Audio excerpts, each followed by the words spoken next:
it's Leah, and I wanted to talk to you a little bit more today on finding your micro niche. We've got a lesson on this, but a lot of us are getting stuck on this one part, and I think it's because there's a lot of different things going on when we're trying to narrow this down. And so let's just chat a little bit about it. And first of all, I just want to encourage you that you will find it, you will get it eventually, and that this isn't an instant thing. Now, you might be the type of person who already knows exactly what you're doing, and if so, then this is going to be really easy. But for a lot of us, we've got different things going on, and that's why we're not exactly sure what exactly our micro niche is. And so let's just talk a little bit about that. So I've narrowed it down to the 5 big reasons why we are getting stuck on this one thing. And one of the things is that we are an artist that has a lot of wide variety of influences and tastes, and we're not exactly sure how much of that is coming through our music. And so that's legitimate. You know, I feel your pain on that one because I too have a variety of influences, and what I have done is I've combined those influences and made them work together to kind of form my micro niche. Now, a little bit of a word of caution on this. We don't want to be so obscure and so bizarre that nobody's even searching for it. The purpose of having a micro niche is to stand out and really be unique, and so that when people are searching for a very specific kind of music, we're going to come up. And so it's really about taking something that would really be under a very huge, big umbrella genre that, like, if someone would just type in like pop singer, so many artists are going to come up before us when we're just getting started. And so the idea is that we have something specific about what we're doing so that when people go to search for us, we're the ones that are going to come up in the search, whether it's in Google or in YouTube or SoundCloud or whatever it is. It's good that we have a lot of influences if you know how to put those together to really set you apart. So we want to be set apart, but not so bizarre or something that nobody's even going to be looking for it. So there does have to be a demand for our kind of music. So that's one reason we get stuck, but this doesn't have to be a bad thing. Remember that you can combine your influences and help make that who you are and what you're all about, and that becomes part of your brand. So for example, myself, my umbrella genre is metal. My subgenre below that is symphonic metal. So there's a lot of symphonic instruments, a lot of even classical type of instruments, and it's a little bit more dramatic. And then below that, you can even say female fronted metal. And then below that, my micro niche is really Celtic metal. So there's a lot less fans in that genre, but really dedicated ones. So, but it's stuff that people are searching for. It's not crazy weird. Not that crazy weird couldn't work or that there might not be a demand, but I just want you to be thinking about that. You need to start Googling what you think you are and see what kind of stuff is coming up and see, are those bands like me? Do I sound anything like them? If so, you're onto something. All right, so the second reason that we get stuck is that we think that we don't sound like anybody. That we don't know where we fit in because in our mind, we don't sound like, we're totally original and we don't sound like anybody. But the reality is that we do sound like somebody. We do sound similar. I agree. I felt like when I was doing my music, I don't sound like anybody either. And that's why it was difficult to nail down my genre. But the fact is that there's nothing new under the sun, and there's some key things that we can do to try and help determine this niche. And I have a suggestion for you shortly. Another thing is that we're just still exploring our sound and style. And so for this reason, I'm going to say don't worry about it yet. I think if you know what your umbrella genre is for the time being, great. That's just start from there. Okay, we're going to start big and then we're going to work our way down. But, a couple things on this. no pressure. All right. I know I've said a lot about how key and how important it is to know your micro niche and your micro genre to be able to connect with those fans. And that's true. But that is a process, okay? And that process is going to take place over a period of time. So I don't want you to stress out about it and like, oh no, I don't know my micro niche. I'm not going to be successful. That's not true. It's just that it will take longer for you to become successful. So the goal here is to define that as accurately as possible. And so feel free to continue exploring your sound until you find your groove, until you find like, this is my identity, this is my brand for music, and I'm comfortable with this, and now I'm going to pursue that. Now, what do you do if you're exploring more than one?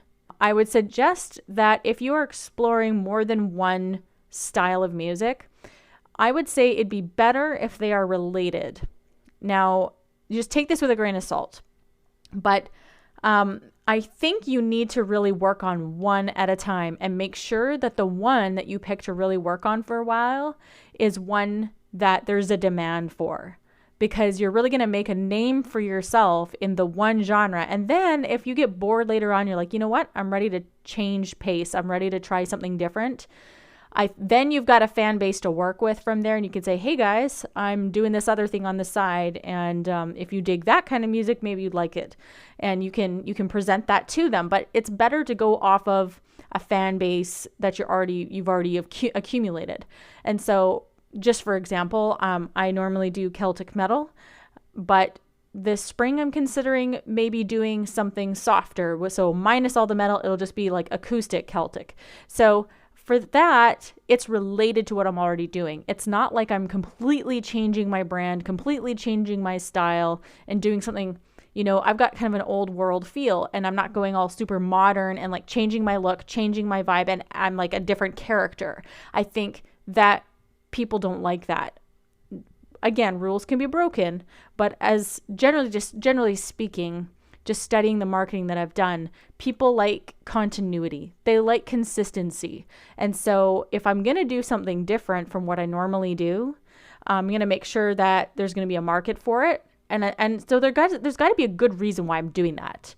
Okay. And for example, on my YouTube channel, I've experimented with both those things. I've uploaded home recordings of just the soft Celtic things, and a lot of people like that. And so I know there's a market for it. There's a demand for it. Some of them are more popular than my metal stuff. So that tells me I'm safe to go ahead and start pursuing that. So just stuff for you to consider.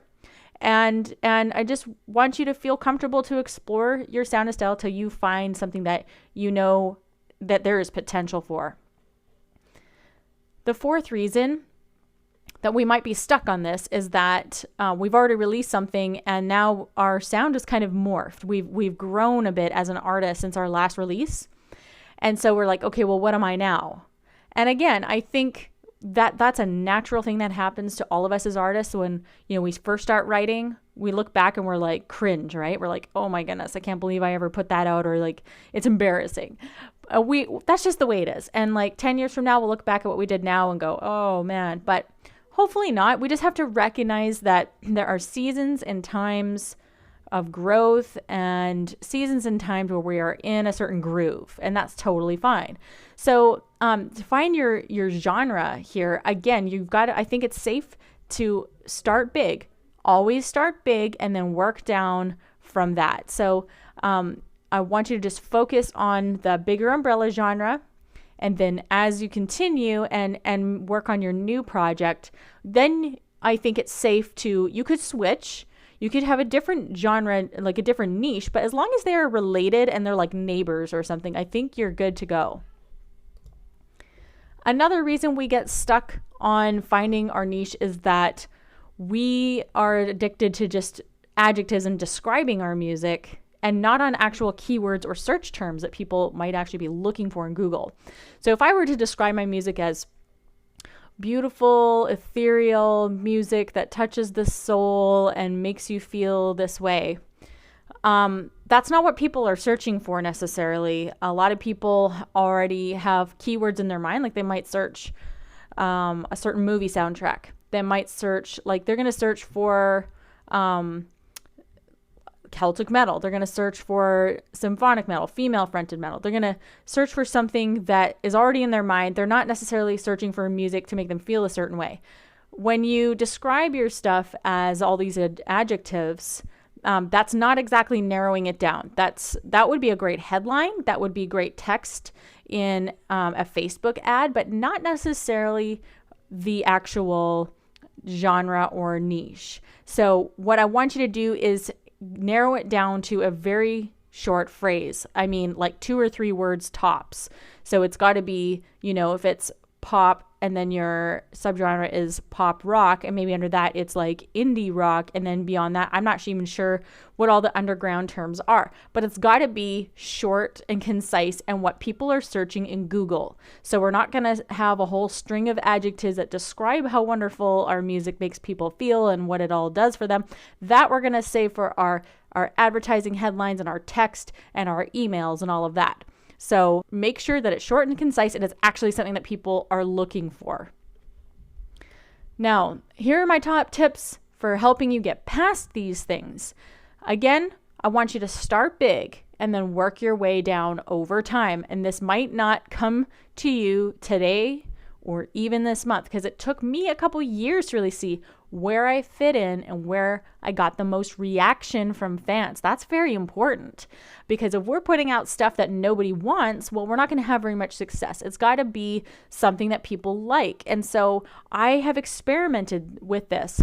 And one thing I did was put up all different kinds of home recordings that weren't very professional, but they sounded like you could hear potential in them. I put them up on YouTube and I tagged them appropriately by their genre, by all the ways I've taught you how to tag. And some of them were quite different styles. I had some electronica stuff. I had some like singer-songwriter stuff. I had some metal stuff. And I just let that go on for a little while. And then when you look back, you'll be able to see which songs get the most attention and shares and likes and the comments and all that stuff. That's a really good indicator on which style you should go with and which one you'll have the most success with. So we can make art, we can do whatever we want. But if we want to be successful and we want to make money with our music, there's got to be a demand for it. So pay attention to which style, which micro niche is getting the most action. And another thing that I suggest is doing research on this. And we're going to talk about this next.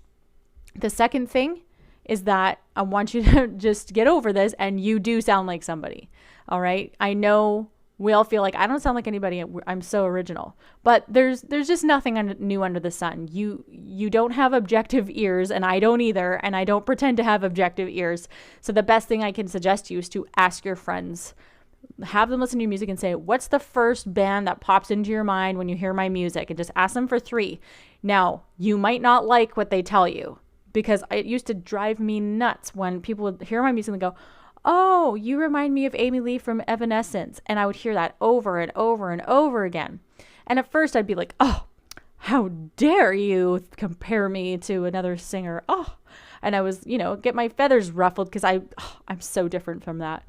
But you know what? You have to take it as a compliment, because the fact is that they're going to associate you with the most famous band that they know of that you sound similar to. And so you need to not take offense to it and just go, okay, and just take it with a grain of salt and write that down, because this is telling you something really important about your possible target audience.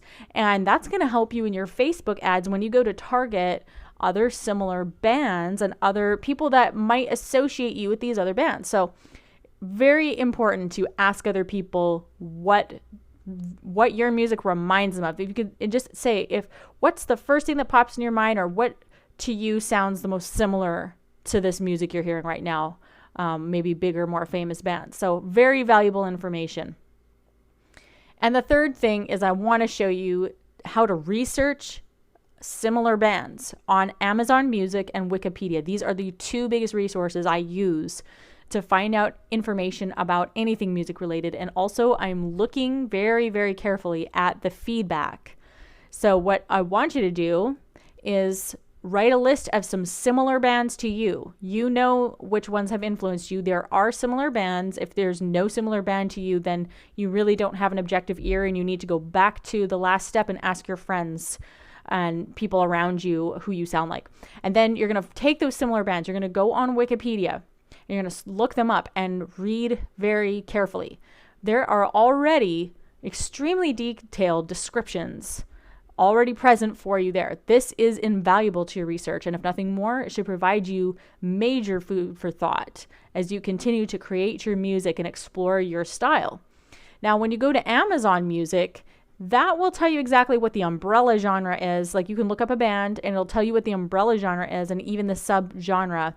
Now, if you want to submit your music to Amazon Music or other platforms, iTunes and stuff, it's going to tell you exactly where it has to fit in, okay? So it's better to figure that out sooner than later, and these platforms do not provide micro niches, so I don't want you to only focus on micro niches. That is extremely important when we go to target our markets and target our potential super fans, but they only provide us big umbrella genres and sub genres. So you need to figure out what those are first, and depending on the setting, depending on the interviews you're doing and stuff, you can refer to those big umbrella genres. There's nothing wrong with referring to those.